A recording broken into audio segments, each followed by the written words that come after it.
ladies and gentlemen, I'd like to give you a really warm welcome to Andy Thomas. Good morning, everybody. Thanks for coming out. I appreciate that very much.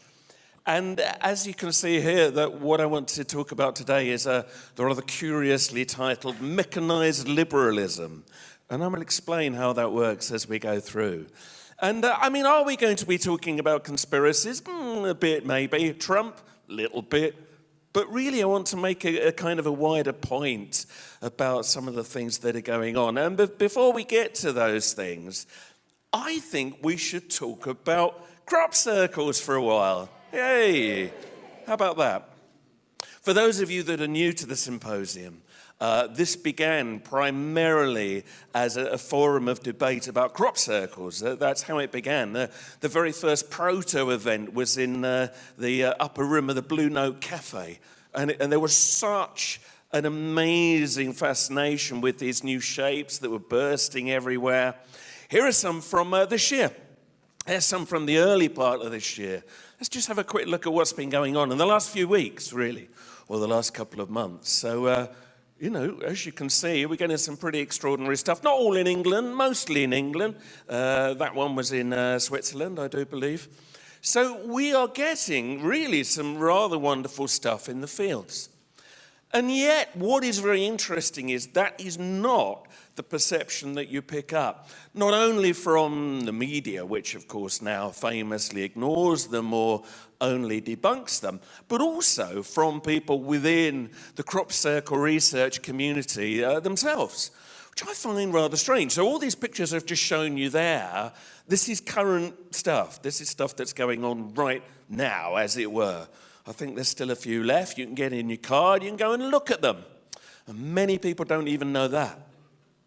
If you go onto my website at the moment, which I recommend you do, of course, truthagenda.org, you'll find there's a long interview, a text interview with myself and Adriano Forgione, who's a fantastic Italian UFO researcher. He's been along to the symposium in years past. But he's one of those people that he does believe in crop circles, but is very sort of has a very sort of disappointed view of the more recent crop. And if you go through the interview, and I recommend that you do, I find I'm constantly having to refute this notion that crop circles aren't what they were anymore. You hear this a lot, oh, the good old days. Now, I kind of want to look at the good old days a bit here. I mean, what do we mean by that? So, I mean, there's no question over the years we've had some really amazing formations. And, I mean, here is, you know, just a little gallery of some particularly famous ones. But that's the issue. We tend to remember the particularly famous ones. And in our minds, that lodges as that's every crop circle. Every crop circle, you know, it's a masterpiece. And many of them are, I mean, unquestionably. But if you actually start to go back and you look at what's been going on in the fields over the years, you realize that there's a big selective memory going on. We just simply forget the ones that weren't so good. I mean, if you look at the year 2001, I mean, that was the summer that gave us this formation. It's still held up today as one of the most famous crop circles of all time. And it is amazing. 409 circles, roughly 800 feet in diameter. It's staggering. And it's funny, because some people have the impression that that spoke for the whole year. But actually, it wasn't that distinguished a year for crop circles. There was the famous one of the face and the SETI message next to the radio telescope near Andover that year. But really, they were the standout ones. I'm not saying the rest were rubbish, but, you know, that you remember, and you actually don't remember that the rest of the year was seen as kind of relatively mediocre up to that point. I do acknowledge that there was a chapter stop, maybe that's a way to call it, with this one. Now, I keep coming back to this formation in these early morning presentations every few years, because I think that especially newcomers to this phenomenon need reminding of this. So in 2002, this arrives, and it's very different to many crop circles. So we'd had a face the year before, a humanoid face made of dots, but this, you know, clearly resembles some kind of extraterrestrial in the classic sense of that term. And some of you will know, of course, that there was more to this than meets the eye. So you've got the sort of ET type thing there, but you've also got this wheel of disc. Now, we'll tell you what that does in a minute. Here's what it looks like when you blur it. Genius, isn't it? It's phenomenal. And I recognise it's very different to many crop circles. And for some, it was a bit too, it's a bit of a corny old alien, isn't it? Listen, why do aliens look the way they do in fiction? Because that's what people keep saying they keep meeting. So there's a kind of a feedback loop going on.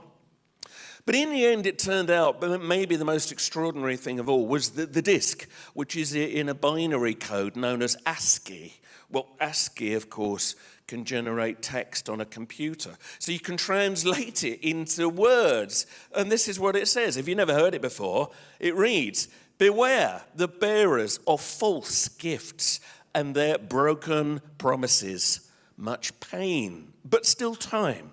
Believe there is good out there, and we oppose deception." And it ends with conduit closing. Well, as you can imagine, as the years go by, that's taking on more and more resonance, isn't it? I think more people should look at this and think about this. And it offers hope, which is very nice, but it also gives a warning. And, deception, not much of that around these days, is there? But I do acknowledge, even though we've had many fantastic crop formations after this, that something seemed to change. There hasn't been anything quite that stand out ever since. And maybe, and I addressed that in the interview with Adriano Forgione, maybe it wasn't meant to. Maybe it's deliberately backed down slightly. But when I say that, we're talking relatively there, as you've just seen with the images that we've had from the last year. If you're looking for a peak of consistency of quality, maybe, I would argue it's probably the late 90s, 99, 2000. We had a really good run of quite amazing stuff there. And yet, we still got some today that wouldn't be out of place in that gallery there. But when do you think is traditionally seen, even by some dyed-in-the-wool crop circle researchers, as the golden age? When was the golden age of crop circles? And yes, I'm going to address the word golden age in a minute. Well, it's generally seen as 1990 and perhaps into 91. And of course, that was a year when suddenly these things burst into the public consciousness. That's the kind of thing that triggered this very conference, the so-called pictogram formations, as we call them. And, as the summer of 1990 went by, more and more of these very elaborate shapes were occurring compared to what we'd had before. So there'd been circles and rings in various combinations up to that stage. Suddenly all leapt forward. And it was so shocking that things like this gathering had to be created to try to come to terms with it. And it had a profound effect on people like me. I came in 91. So why is it then that people often look back at this time and say, well, they were the best formations? When actually, if you kind of look at it and compare to what we've just been looking at, from an artistic point of view, is that really true? This is a formation that was much discussed in 1990. It got nicknamed the Gaia formation because some thought it looked like an old Gaia symbol. Now, let's be frank about it. If that appeared in the fields today, most people wouldn't even look twice at it. That would be utterly dismissed as a kind of a squig or some old rubbish that somebody knocked up. Well, believe me, in 1990, people were writing whole chapters of books about this formation. Some of you may remember, and if you don't, one day I'm going to put this all online, but primarily music has been one of the main sort of drivers of my life, as I will demonstrate in a minute. And myself and my musical partner, David Swingland, we produced this album on cassette. Do you remember that? And we sold quite a few thousands of these here and in America. And it was our response. I'm going to say our. I mean, primarily mine, but David was along for the ride. I was trying to respond to something that I just did not know how to respond to. I was so blown away by my first summer in the fields. And the only way that I could respond was creatively, was to try to create some music that somehow expressed what I felt. And one day we'll upload all of this. I'm sorry to say it's not online. One day I will do that. And it sounds a bit dated today, but it's not bad. But that formation you just saw, that inspired one of the pieces of music. Would you like to see another formation that inspired another piece of music? There was a very popular formation at the time. Well, that was this one, the so-called windmill. Now, if that appeared today, that would be dissed away in 5 seconds as a load of old tripe. Look at it. Look, you can even see where they've stood in the middle there, and it's absolute rubbish. Go back in your minds to 1990, and that's not how it was. That was inspirational to many people, and it inspired in us another piece of music. So what I'm trying to say here is that this is all relative. And when people tell you in the crop circle world anyway that things aren't what they used to be, what do you mean by that? Because if you're going by design, well, actually, they're better than they used to be. And that's not to say one is man-made, one is not man-made. I mean, I'm not getting into all of that today. Here's just a brief point. I apologize for the quality of the image. This, for instance, is a crop formation we had in Sussex, which is where I come from. And we got inside, and it was lovely, absolutely beautiful flows and lays, and we thought, you know, this is amazing. And we could see it was a slightly odd shape. Do you want to see it from above? And then we got an aerial shot. Now, that was quite embarrassing. But does that mean it's man-made? No, I don't particularly think it was. Actually, I'd like to hope a human artist could do better than that. We don't know what we're dealing with here. It may be there's a force that works when it feels like it, and some days it has good days, and other days it has bad days. Or it's a challenge. It's saying, look, don't judge the book by the cover. And I found a number of formations like that. Yeah, which from above you go, but then inside you find in things you can't really explain. So are things as good as they used to be in the crop circle fields? In my view, the stuff we're getting today absolutely beats the old stuff, hands down, design-wise. And yet that is not the perception. The golden age is a myth. Yes, it was a golden age because it was new, because what it triggered off in people had such a profound effect. But that doesn't mean that that's how you should judge the designs themselves. And here's a good quote for you. Nothing is more responsible for the good old days than a bad memory. And it's true. And we've edited out of our minds, right, some of the formations that don't fit our story. Because the story is 1990 surged forward, and then it was fantastic, and then in the last 10 years it all went rubbish. Where's the evidence for that? The new formations that are still appearing are still bringing new people into this phenomenon. And I give talks out there just trying to show people crop circles. I don't load the dice. I let them make up their own minds about where it comes from. But to help them go on the journey that many of us have gone on, where you are inspired, and wherever they come from, they make you think about the universe around you with new eyes. And that's still happening now.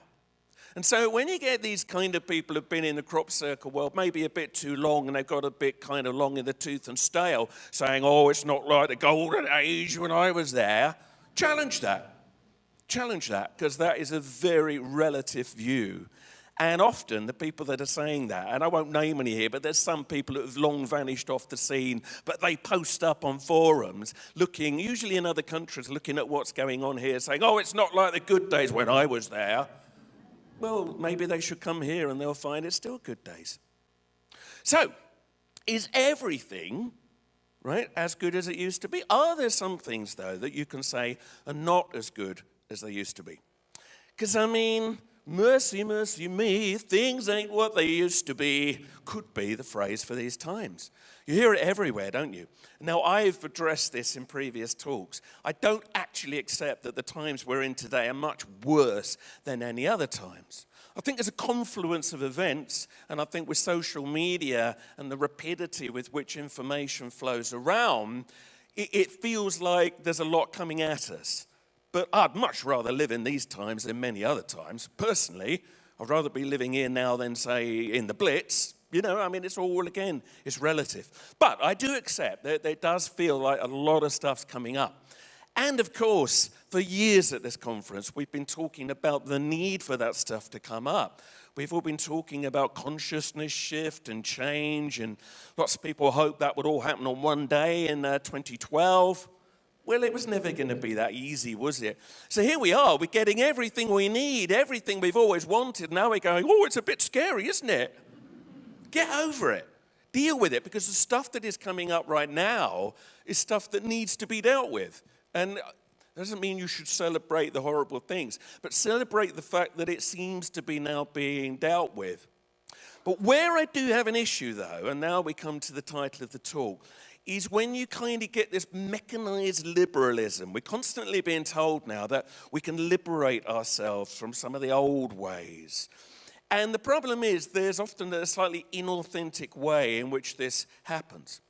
Now, one area that I do think is worth a brief mention here is my musical career.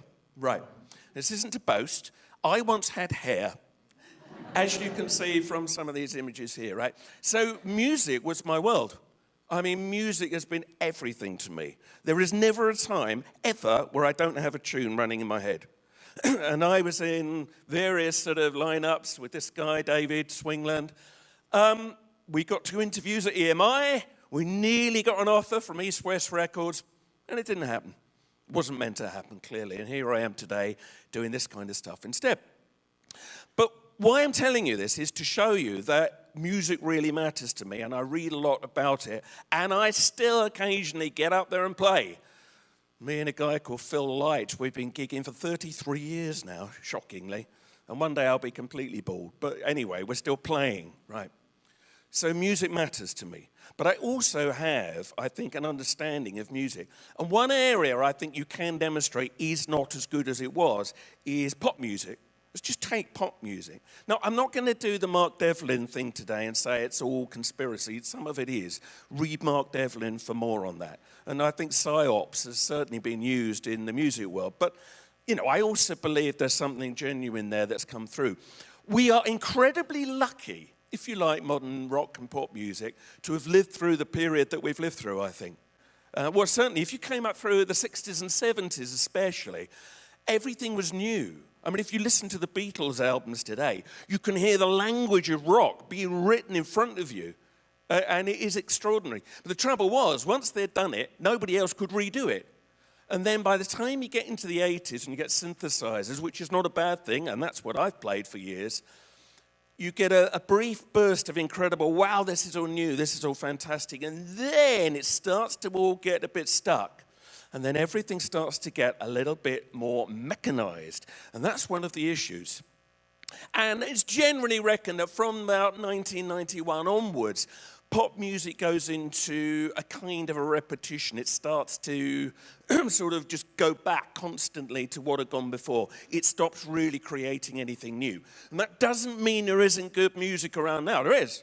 I still buy albums by people that are new and modern, and it's good. I'm not saying all modern music's rubbish, but something is going on that has something wider to say about our society.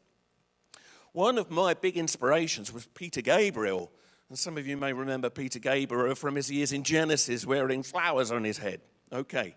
And this rather gruesome cover here really is very apt, The Melting Man, because this third album by Peter Gabriel, which occurred in 1980, really was the beginning of the end of the kind of the early free days of pop production. And let me tell you what I mean. Now, one of the drummers that worked with Gabriel on this album is one of his old colleagues, Phil Collins. Phil Collins gets bad-mouthed all the time, but he's been an absolute pioneer, and he's an amazing player. And I know he can be irritating sometimes, but he deserves better than he gets. And on this album, Collins and Gabriel worked on a new drum sound that nobody had ever heard before. And it was a sound that was achieved by what's called gating. Now, when you gate a sound, what you do is you put it through a processor that chops off, you can see there, it chops off sort of the ambience, so any echo. If I go, whoa, you can hear a little echo there. But it chops the echo off, so you get, whoa, and you don't get the ambience. And it sounded fantastic. Some of the drums, they blow you away. Trouble is, after this album, everybody then tries to do it. And it then becomes ubiquitous. And then you get into the general thing of compressing every sound, gating every sound. So what you're doing is you're basically, so here's a sound wave, you're chopping off the highs and the lows and you're pushing everything together. So you're still hearing everything, but what it's doing in a way is making a kind of a copy of the original sound and pushing it down here. You think you're hearing the whole sound, there's a facsimile of it there, but you're not. It's actually chopped off an enormous amount of the bandwidth. And that's the kind of thing that wears you out. And the more they've done this with modern music, you might find you can't listen to it for very long. And it's also worse because of the medium that we're listening to it on. So you are reducing, right, the dynamic range. And that can be very effective for a short time. But what you're also doing is you're taking away ambience. You're taking away the nuance of it. And what's the other major thing that's changed the world of music in the last few years is auto-tune. Now, anybody can sing as badly as they want, and in the studio, they turn the dials, and hey, you're suddenly singing like an angel. And that's all well and good, and sometimes somebody might be a great singer, and they sing a bit flat, and you just tune it up. But now they use it all the time, and you can hear it. Everything is hyper-processed, even from people with amazing voices. Now, if anybody remembers some old pop stars, here are two people who would never be allowed to sing the way they used to sing now. Sade, or you want to go right back, Astrud Gilberto. My dad used to listen to Astrud Gilberto. Both singers who famously sing flat much of the time. And even I listen to Sade records occasionally and go, ooh, that's flat. But equally, I like it because it's human. You go, yeah, she's just singing like she sings. That would never be allowed now. That would be absolutely auto-tuned just to be in this horrible middle band.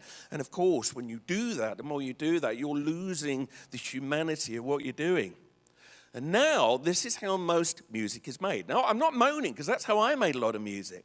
But even David and I realized we were losing the humanity, and we tried to make it more organic. If you listen to our old recordings, you realize, hang on, we've lost something here, and we tried to go back to bringing the humanity back into it. Because, yeah, this is a fantastic way of recording, and bands like Kraftwerk pioneered this. The Pet Shop Boys, amazing records. I'm not dissing the records, but when you then start to use that all the time for records that don't really need it, because it's simple and it's easy and it just churns them out more quickly, then you've got an issue. Because what you've lost is this. Bill Haley and the Comets, right? There's a lot of humanity. You listen to the old 50s and 60s album, there's people playing, they're being human. They've mic'd them up, and they're literally giving a performance. But that can't be there with all this kit. You can't have that ambience. And that, I think, is a big metaphor for what's happened in our society in general. In the same way music's got ever more processed and squashed, and you're told this is a good thing, we're doing that in all manner of ways. And even the mediums on which we listen, the digital mediums, it began with iPods, and now most people are squeezing all the music onto a phone. Do you know, if you look, and you can see websites that will show you this, at the dynamic range, you've lost about 60% of the sound. Do you know that? Oh, you think you're hearing it all. And youngsters especially put their Bluetooth speaker there, and it sounds shit, but they think it sounds great, because that's what they've got used to. You play vinyl, or even a CD, the bandwidth gives you back all the ambience. But what the medium we're doing is it's actually taking away everything that made it human. And that is a serious issue, and we're doing that. We're getting more mechanized in so many ways. And the music, of course, has responded around it. Music has got more and more robotic. Even the stars themselves, they're playing off the robotic image. In Japan, they're now developing robot singers. Wonderful. And it's all right for a laugh, but is that the world that we want? And have you noticed, so people now sing robotically. It's all auto-tune anyway, and all the timing's been changed. And, I mean, a lot of vocalists today, I mean, God forbid, but if you do listen to Radio 1, it's very hard. It's like, they're all singing up here. There's no raw. It's... And then you can tell they've realized, oh, shit, we've lost the emotion. So then they try to put the emotion, and they go, oh, please love me. Oh. And it's almost like they're pleading with you. Oh, love me. Oh, please love me. And then they've got to the chorus, and you can, because melody's been lost, there's a scientific study there. So melody and all the things we used to love, they don't know how to do it anymore. They think, all right, chorus, right, big drums, dum, dum, dum, chant, chant, all one note, basically. And you know that when you're at the Glastonbury Festival, everybody going, yeah, yeah, yeah. But it wears you out, and you can't keep doing that.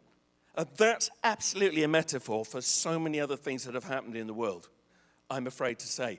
I mean, I sent some files off to Di and Sheila recently through WeTransfer, which is a way of sending big files online. And then at the end of it, I got this image come up of this poor girl who looks utterly hypnotized. She's turned into a robot, hasn't she? This is supposed to be just normal. It's like, well done, you've downloaded your files. And she's like, and that's seen as okay. And to me, I was quite frightened when I saw that. That summed up the loss of humanity that we've got in general. Now, I've just used music there, just as an example, right? But you can see this going on, this lack of nuance. And by the way, I mean, voice synthesis technology might be another way forward. So now you might not even need a singer, because soon you're going to be able to get a machine to do it all for you. That'll be fun, won't it? But have you noticed, when you hear people on Radio 4 especially talking about voice synthesis technology, have you noticed they sound like robots themselves? Have you noticed? You listen to them, and they talk in very flat tones like this, and you realize they've been listening to these synthesized voices for so long, they've become it. But equally, then society starts to fall in with that, and it worries me. And you then start to see this mechanization, this synthesis going on all around you. And once you start to notice it, it of course becomes obvious. The world of digital technology, of course, if you don't know, works on ones and zeros. So that's the whole part. That's why some people prefer vinyl records, because it's an analog sound. It takes the original sound, and yeah, it transfers it, but it keeps the original sound wave. What digital does is break it down into ones and zeros. And if you've got a 1 or 0, what are you doing? You're saying it's either or. It's either or. Now, quantum computers might change this, where they can be either and or at the same time, but they're not in common use yet. That might change things.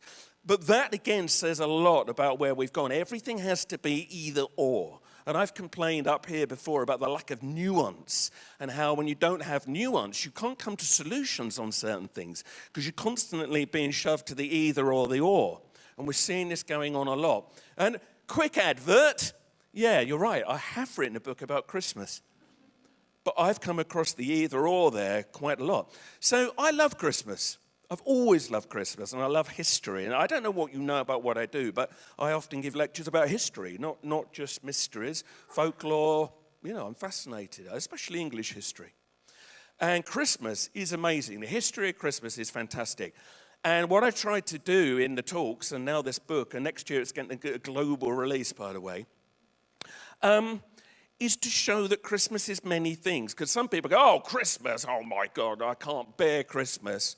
It's such a stress. You hear that? Others go, oh, I love, Christmas, oh. But it's one or the other. And others say, and particularly in our world here, it's like, it's a conspiracy, oh, Christmas, mind control. It can be used for that, and the commercialization of Christmas, yeah, that can be an issue, and I address that in the book. Look back at where it comes from. Absolutely, it's a solstice festival originally, and you look at the astrology and the esoterics and how all that's come together with then later beliefs, yes, including the birth of Jesus, and it's a marvelous meld of so many cultures. And do you know the history of Christmas? It got banned in the Puritan years here. Christmas was banned for 12 years in this country, and people fought to get it back. Now we've got it, everyone goes, oh, not Christmas again. But what I tried to do with the Christmas talks in the book is to take away the either or. Look at what it is. We need Christmas. We are hardwired to need this festival of light in the dark times, right? So read the book for more. There's a few copies out there. So yes, I suppose it is time that we'd better mention this. Actually, I think I'm much misrepresented, because I talk about Trump. It's funny, people always assume that you badmouth Trump. I don't like Trump. But I've gone on record before as saying, I don't think it's all bad. I think it's an amazing lesson for us Jason touched on this yesterday. If nothing else, if the reign of Trump has shown us how to elect better leaders, that will be a major achievement. And the thing with Trump is, I mean, you kind of know where you stand. I mean, okay, I know he changes his mind every 5 minutes, but at least he tweets it. So for once, you've actually got a president, you know how mad he is. And I quite like that, rather than Hillary Clinton hiding it all. I mean, I can't say I would have felt any safer under Hillary. Do you, really? So, but what I find extraordinary is how we've been pushed to either or with Trump.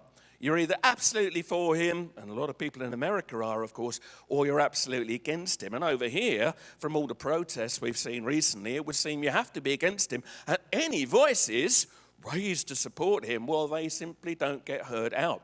But compared to this, right, the visit, year or so back of the the Chinese president, prime minister, whatever he is, what was the difference there? Oh, they rolled out the red carpet everywhere for him there. He wasn't hidden away in Blenheim Palace. No, heart of London. Look, in the Queen, in the royal carriage. And yet that man is responsible for more human rights abuses than Trump is. Oh, Trump ain't perfect, no. But we welcome this. And there were protests, but they were relatively minor, and they got almost no coverage, a little bit. It was like, and there were a few Tibet protesters. Why weren't there more protests? Maybe there were, and we never heard about them. It doesn't suit the current narrative, where we're being pushed to either or, right, all the time. And yet, you think, why not? I mean, why didn't we treat Trump the same way? But the Trump protests got absolutely wall-to-wall coverage, didn't they? You would think there wasn't a single voice for Trump. Not true. There were some pro-Trump protests. Did you see that anywhere? No, because nobody reported it. And I'm not saying that I would have ever been on that protest march. But I accept that free speech should allow that if people do think he's worthy of more than this, we should at least hear them out. And I thought the whole balloon thing was a kind of a good example of just how cartoony our opinions are pushed to be. And bear this in mind, and I think it's a serious issue. Every time you're being told to think about Trump, what are we not thinking about? Everything's about Trump, Trump, Trump. Have you noticed whenever some big decision's made over here, suddenly there's a big Trump story all over the news? And you hear more about that, which we can't particularly influence over here, and less about what's going on over here. So be careful. When you're being told to just keep getting, very heated about Trump, remember all the things that maybe we should be talking about. Ditto Brexit. Right. I'm on record, and if you've seen my talk from a couple of years ago, you can still watch it. It's online on our Symposium YouTube channel. I personally do support Brexit. It ain't black and white. And I recognise there are issues on both sides, and I hated both campaigns. They were all trite. And yet, I do feel, if you want democracy, or some reasonable modicum of democracy, if we stay in the EU, you won't have that. And this is one window. It's the one window we've got to break away, because if we stay, that's it. And we'll be gone forever, okay? Now, I'm not going to harp on. I know not everybody agrees with that. But the point I want to make here is this. You're not allowed to voice that opinion. You stand up in a public place and say you're pro-Brexit and watch what happens. Even me. And, I'm used to being outspoken. I find the words drying in my throat because there's such a wall of no. How dare you? And, I would say this also. The campaign that's just been caught out for spending too much money, they're stupid. They shouldn't have done that. But I would say this. You could argue all it did was level the playing field. Because the government, remember, spent public money, masses, billions or whatever it was, on this leaflet to go through every door telling you why you should vote Remain. And yet they're having a pop at the other side for just trying to swing it back a bit. So you could argue, though what they did was wrong, if proved, not proved by the way, but if it was true, they just leveled the playing field. And so, again, we're forced to think in a very black and white way about this. This is fine. You can see people doing this. We love the EU. Well, fine. I respect that. But it's very idealistic in my view. And the EU that I find people talk to me about that they love is not the real EU. It's not the EU Jean Monnet set up years ago on absolutely federal principles. Nobody's read the small print. But fine, if you want to believe that the dream is lovely, well, that's good. But don't then tell me I mustn't think differently. And that's what annoys anybody that's saying, I'm not racist, but I'm worried about democracy and freedom. They don't get heard out. And now, because it's all fallen into current chaos, which, by the way, would be chaos under any government. If we had Labour in now, it would be even more chaos. They are more divided on Brexit than the Tories are. It's just at the moment they're in the happy position of being able to sit back and watch the chaos on the other side. But believe me, it would be worse. It will be worse under Labour. And this kind of thing's going on all the time. We have another phenomenon of carding. Have you heard about that? Right. So you're giving a talk, and especially in London, and especially in the sort of the trendier areas, if somebody says something in a talk that's not deemed acceptable to somebody, you don't wait for Q&A at the end. You don't wait to go and chat with the speaker after. You have to card them, like football, you know, yellow card, red card, and you get up and say, I disagree with you because I do, and you're going to hear me now. This, to me, is wrong. And it's killing freedom of speech, and we're seeing this going on an awful lot. This whole no platforming business, which I've mentioned before, they are seeking, the no platformers, to stop anybody having a voice that isn't theirs. And any voice that isn't theirs, no matter what the subject, they say is fascism. And yet, the behavior of some of the no platformers is, by definition, fascistic. For instance, my old hometown of Lewes in Sussex had a talk by Katie Hopkins. And some of you may or not know, Katie Hopkins is an old cow, right? She writes these terrible kind of extreme right-wing things, blah, blah, blah, but it's not illegal. I don't agree with her views, but what she's saying is not illegal. She's got a right to say it. Well, what happened at the Lewis talk, right? Almost as soon as it had begun, right? Balaclavaed, black-suited people suddenly kicked in the fire exits and burst into the room and stopped the meeting and wouldn't let her speak. And they say they're anti-fascist. Because if that ain't fascism, I don't know what is. When the jackboots turn up at the door, what's fascism? But you're not allowed to say that. If you say that, you'll be branded a fascist. Great quote from Orwell, classic. If liberty means anything at all, it means the right to tell people what they do not want to hear. And at the moment, what we're doing is we're not allowing that. And it's done in the name of liberalism. We're being liberal by telling you you can't believe that. It's a mechanized liberalism. It's that robotic thing where we're being forced into that. And if you don't go to that, you're not allowed to go to that. Well, technically you are, but if you do, you'll be penalized heavily for it. Similarly, fake news. In the news again today. Now they want to bring in some weird tax over the social media for anything that runs fake news. But as we've established many times, fake news is highly subjective. Most of what we're talking about here in this hall this weekend would be branded fake news. And soon will probably be vanishing off the internet if people don't stand up for the freedom to believe opposite things to what the status quo would have you believe. Where I think it gets problematic, and I'm going to be very controversial here though, is that when people are not heard out, what you're doing, you're pushing problems under the carpet that then arrive later as extremism. The gay marriage thing, when this came through, right, I cannot think of one reason why we shouldn't have gay marriage. I have friends, relatives who are gay and married, and it's lovely. But what I thought was not understood when all this got pushed through by David Cameron was why people were uncomfortable about it. And I didn't think there was enough hearing out of why they felt uncomfortable. So I think they should have done it, definitely. But what they didn't do was allow a discussion. Don't forget, marriage has been a man and a woman for how many thousands of years? That's just been the way it was. But what's happened is that now anybody that therefore feels uncomfortable because they felt this was superimposed by one government on them, they weren't allowed a voice. If you said why you were uncomfortable, you were a bigot, you're homophobic. That wasn't true. What they were just trying to do was come to terms with what was a massive change. And it should happen, and it should have happened, and it's good, but it wasn't handled well. And this is always the way we do things here. They don't allow the other voice. So to get something done, they shut down the other side, as if it's gone away. So as if the people that were uncomfortable about it now don't exist. Well, they do, I'm afraid. but they're not allowed a voice. Now, that's not wise, because then it comes out as extremism of various kinds. Another example, Doctor Who is now a woman. She's probably going to be great. She's a great actress. The bits I've seen, she's looking good. The problem was, I mean, of course, Doctor Who has been a man for years. Well, he's not even a man, is he? He's a Time Lord. We've no idea what genitalia they have, right?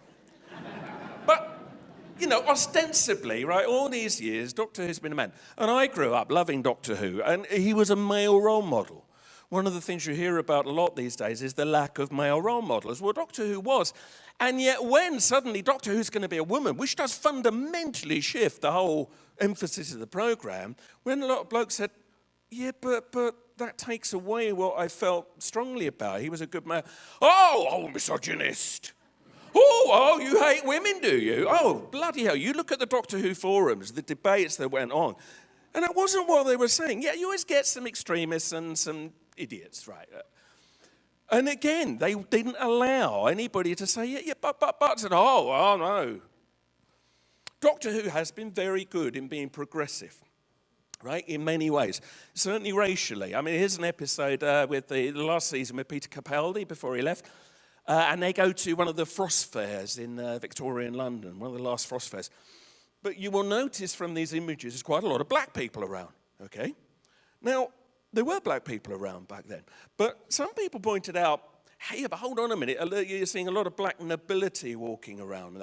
Is that accurate? Was that how it was?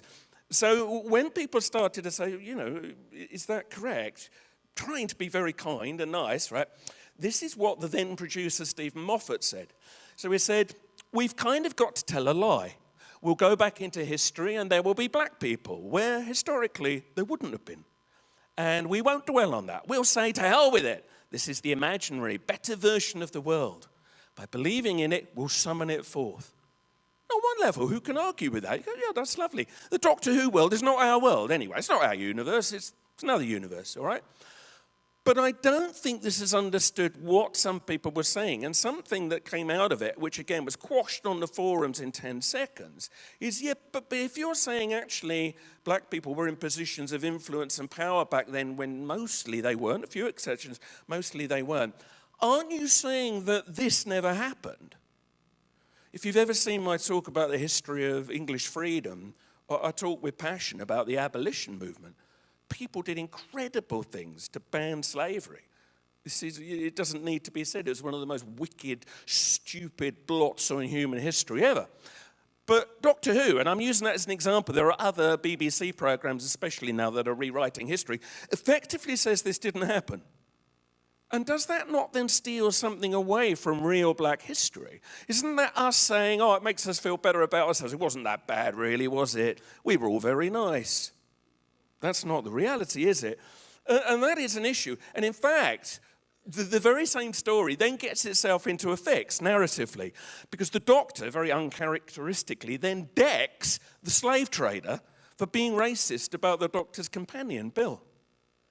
And yet you think, yeah, but hang on a minute. This slaver seems utterly tolerant of all the black lords and ladies walking around him, but he's not tolerant of this one character here. And it gets itself into a horrible fix. It's lovely that they're trying to change the history. This is how history should have been, and now will be.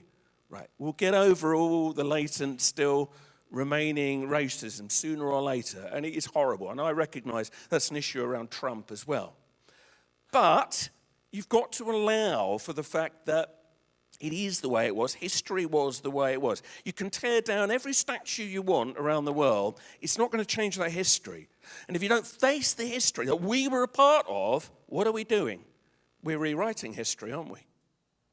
Similarly, so the feminist kind of new movement, if you want to call it that, I don't know what you want to call it, but it's lovely. It's right. It has to happen. Everything that's going on is necessary. But is the pendulum now swinging too far? Is it a mechanized liberalism? David Byrne, once at the Talking Heads, says sorry for having an all-male new album. Now, you think, well, hang on a minute. Singer says he regrets not working with any women on his new solo album. Well, there's two things to say to that. Number one, if he regrets it, well, why didn't he get some women in? Number two, he's worked with many women over the years. Talking Heads had a female bass player, very progressive for those days.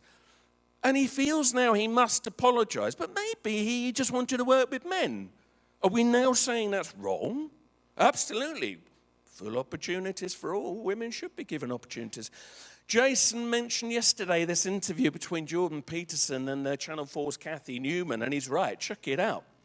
I don't agree with everything Jordan Peterson believes, but he does believe, I think correctly, there is a current crisis in masculinity. Because everything's now getting upset, men often don't know what the roles are anymore. They're not quite sure how to go through this transition. But he was trying to talk reasonably about this and some of the other stuff he said about transgender and that. And Kathy Newman just keeps willfully misinterpreting it to score points and make it dramatic and make for a good interview where she'll come across as the strong woman. And Jason said there were psychological aspects going on there. But it wasn't fair.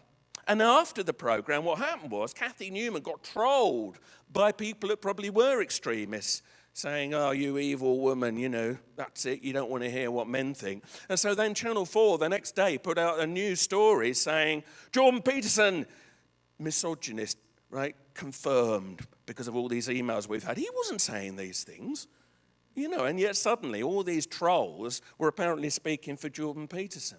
So there's this horrible black and white thing going on. And the pendulum always swings too far. Me too had to happen, right? It had to happen, and quite right too, right? And this is all coming out and it's changing. But now there's rules being brought in, for instance, in Hollywood, where when you're working on a film, if you look at a man or a woman, particularly a man looking at a woman for more than, was it 10 seconds? That can be considered abusive. It's true. And it's in the small print now. Right? And you think, oh, hold on a minute. Isn't this just normal human interaction? There are tales now in like London clubs, nightclubs, where you've got people dancing like this, like river dancers now, where they daren't touch anybody, because if they even touch a woman, however lightly, that could be seen as abuse. So as ever, absolutely, I totally 1,000,000% understand the whole Me Too thing and why this must go forward. But then the pendulum swings so far, what happens? We're all cut off from each other. And we're like, this. And maybe that's the world somebody wants. Are men and women the same? No. Right? And yet we're constantly being told they are. Oh, they should have the same rights. If a woman can do what a man can do, great. And the other way around too. But this thing with being fed, well, no, you're all the same. We're not the same. If we are the same, would you like to come around and watch my Doctor Who videos, ladies? No? Or my brother-in-law's Wisdom cricket collection. Would you like to come and read? No, because you've got other interests. And that's fine and right, and as it should be. But now we're being told, oh, no, all equal. Well, yes, but equality is one thing, but going into unreality is another. I saw this on a feminist website. Our generation is becoming so busy trying to prove that women can do what men can do, that women are losing their uniqueness. Women weren't created to do everything a man can do. Women were created to do everything a man can't do. And actually, you could probably argue that back the other way. So yeah, everything's swinging to one side or the other, but it's not entirely healthy. Here at the symposium, now, Di and Sheila will tell you this. I struggle to get a good feminine-masculine balance in the speakers, right? And every year I try to get more women speakers. I could make 50% of the speakers women, but if I did, it wouldn't be the symposium anymore. I could fill it with people who are into healing and angels and all that, and we have a little bit of that, as you know, but the kind of speakers people like to come and see here, for whatever reason, tend to be men. And I go out of my way every year to try to address that balance. But it isn't easy, believe me. Similarly, diversity, racial diversity. We've had black speakers here and Indian. I'd like more. But they're not generally in the pool in which we're working. And that's an issue that's coming up in a number of other areas. The author, Lionel Shriver, if you've ever read We Need to Talk About Kevin, she wrote that. There's a film of that. She's really attacked Penguin, sort of the book Penguin Random House, their new, basically, policy, which is we are no longer going to sign up the best work. We have a diversity policy now. She describes it here. Penguin Random House no longer regards the company's raison d'etre as the acquisition and dissemination of good books. Rather, The organisation aims to mirror the percentages of minorities in the UK population with statistical precision. Thus, from now until 2025, literary excellence will be secondary to ticking all those ethnicity, gender, disability, sexual preference, and crap education boxes. Now, maybe that's going a bit far, but you can see where she's coming from. And yet that's their policy. And the danger there is you're gambling that all the new people you're bringing in are absolutely of equal talent. But what if they're not? But that's what's happening. So now we're doing that in a lot of areas. I know it must be this, it must be that. And then when you see real talent come up, that has to be left alone or quashed down. Similarly, the BBC has said recently, the Oxbridge White Blokes Day is over, says comedy controller. So they've now said, never again will they sign up all male, all white comedy troupes, okay? And anybody that comes from Oxford or Cambridge, well, you can basically forget it. It doesn't matter how funny you are. But if you were to apply that throughout TV history, what wouldn't you have? No Monty Python, no Not the 9 O'Clock News, no Blackadder. These now will never exist. And even if the comedy controller walked into a comedy club and saw the funniest thing ever, and it was Cambridge types, they're not going to get signed up now because they've decided, no, we must be diverse. No, I absolutely embrace diversity. Definitely. They should give new opportunities for women and people who are disabled and people of colour. Yes. Don't get me wrong. I'm not arguing against that. But if you then say, but we will never have people like this, what are you doing? You've gone to either or. The pendulum has surely then swung too far. I saw this poster in a school recently, and it's lovely. This is the world we should be in. Celebrating students of all body types, students who are LGBT, diverse abilities, and so on. This will be the world. We're moving into the Aquarian age, and I think equality is definitely going to be the way forward. And yet, by absolutely not hearing out those that don't understand this new world and trying to say they must not speak, you're creating problems, as we're about to see in a second. I mean, the marriage of Harry and Meghan, I mean, that was a major step forward.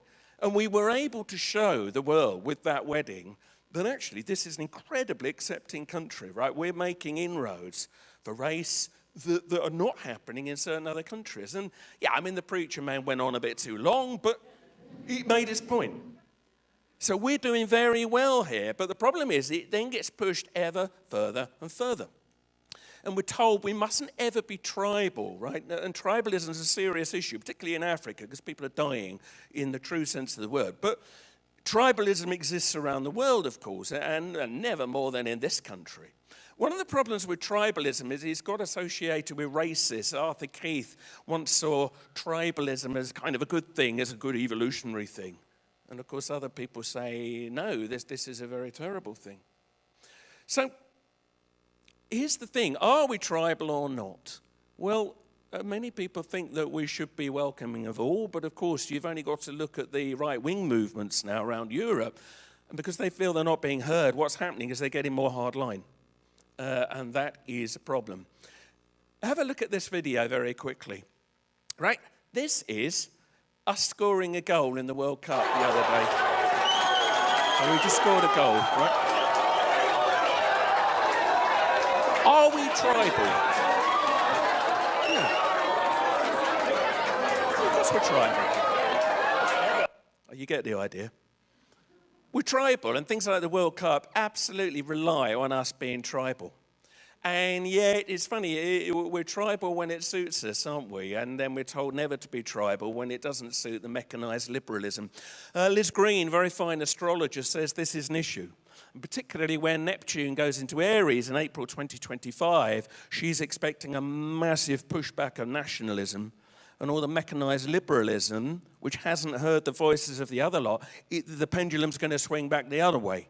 And astrologically, that offers an opportunity for that to happen. Wouldn't it be nice if we could find a middle ground now and not let it be so strong? Because we're heading for times where I think we're going to see a lot of this. And the whole hate the Russians thing. Does anybody really believe this story? Really? Anyway, the whole nerve gas thing. We're obviously being encouraged to hate the Russians, and that, of course, is a tribal thing. It's an East-West tribal thing. Is there a new Cold War? Yes, but who's running it? It looks like Theresa May wants a new Cold War. Whether these two want a new Cold War, who knows? What is the game of Trump and Putin? Well, we simply don't know.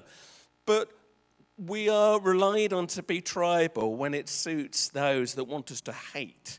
And by the way, freedom is sadly on the decline. These two charts here show the freedom indicators going down badly, expression and beliefs going down, personal individual rights. These are some of the countries that were once reasonable and now have less freedom. Turkey is the big one, of course. And yet, while we're losing freedom around the world, over here especially, we're being told we must be, right, liberal. And it's a weird thing because what's happening is you get into this either-or thing. Social justice is being sold to us when actually that is not the way the powers that be are actually going. So is this psyop? Some say it is. And in the end, you can't cope with it. You can't cope with the dilemmas.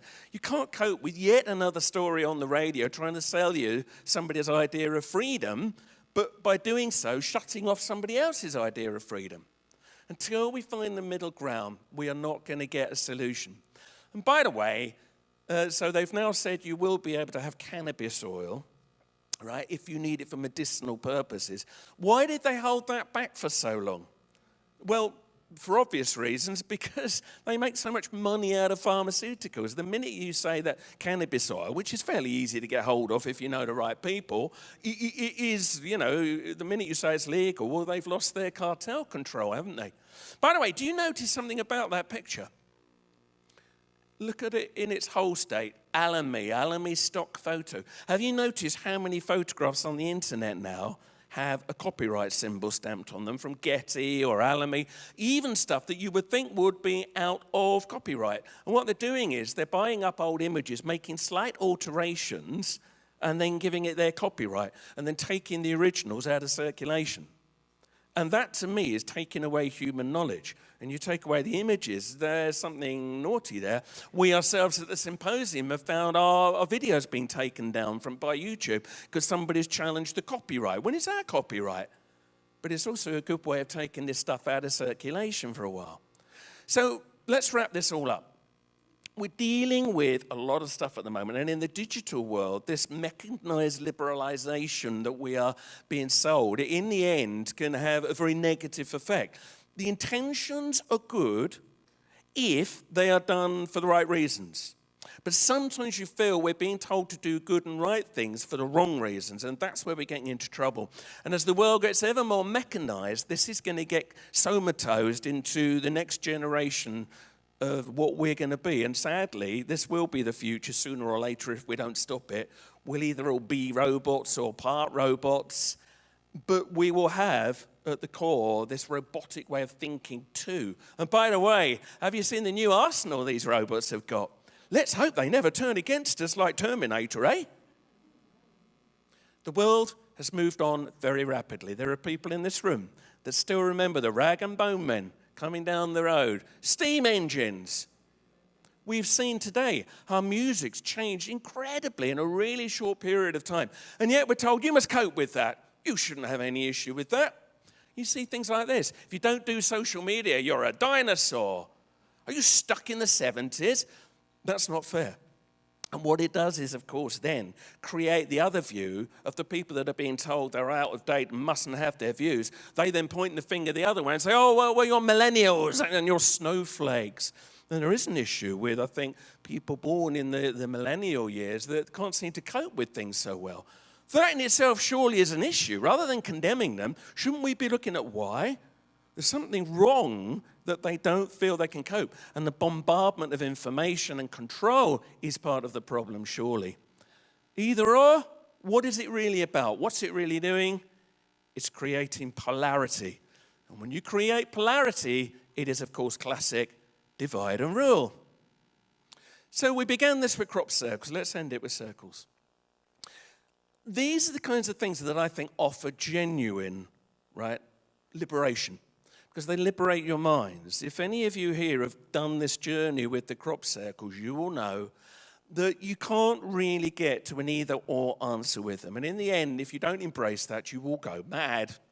This came up very early with the Doug and Dave hoax story in 1991. Doug has just died a week ago. I just learned this.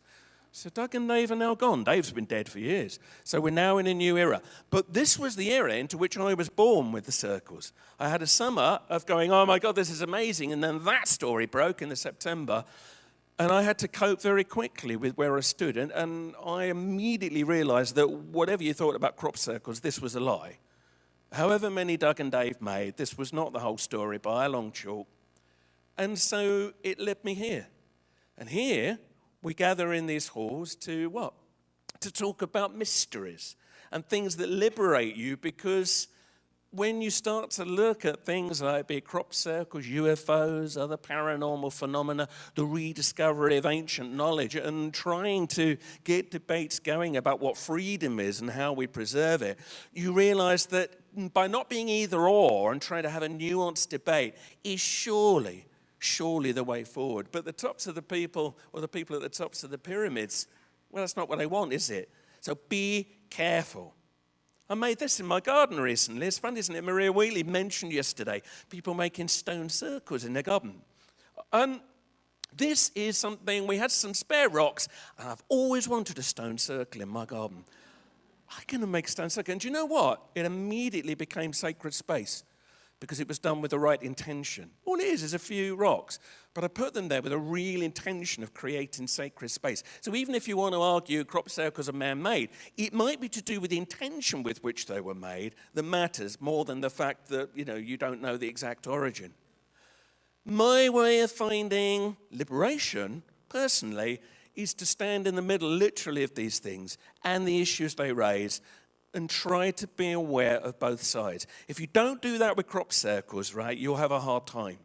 And with a lot of the other phenomena that we talk about here in this very building. So don't be polarized. Look out for the mechanized liberation, right? But always constantly, right, look at the intention that you're doing things with. And always remember to factor in compassion and kindness. If things are done with compassion and kindness, then many of the things we're talking about here are good things and should happen. But if it's being forced in, if it's being manipulated to create polarization, then there is an issue. Watch out for it. But in the meantime, find whatever works for you, that liberates you, stroll in it, and celebrate it. Thanks for listening. Thank you. Thank you. Thanks very much. Thank you, Andy Thomas.